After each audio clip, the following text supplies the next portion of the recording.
Okay, hey, let's talk about this. China's state broadcaster, CCTV, removed Sunday's Arsenal-Manchester City game from its schedule after comments made by Gunners midfielder Mesut Ozil. I'm not big on my football.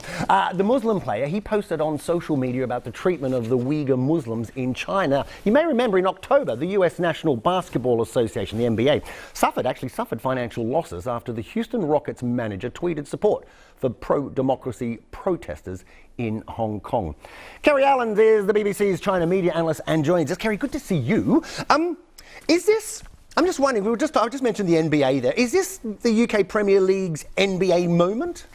It may be, but at the same time, Xi Jinping, the president, is known as being a huge football fan. And he loves his footy. He does love his footy. In fact, actually, back in 2015, when he visited the UK, he went to see Manchester City's football grounds. And obviously, they were, there was a match against it was them and Arsenal this Sunday, and that was pulled from CCTV. Yeah, so they just blocked that game. But it's a huge... I guess we can't underestimate how important that market is, the China market, right, for Premier League? Yeah, absolutely. I mean, I remember when I was living in China, it was so common to see huge posters of David Beckham, Lionel Messi around. I mean, you know, football is huge. And a lot of people, you know, if you say, I'm from England, they say, oh, yes, football. Right. That's the first thing they would say. So they say... Well, what is interesting is that, and I don't know, I can't remember the name of the Arsenal player, but recently an Arsenal player made some comments, criticised Prime Minister Boris Johnson.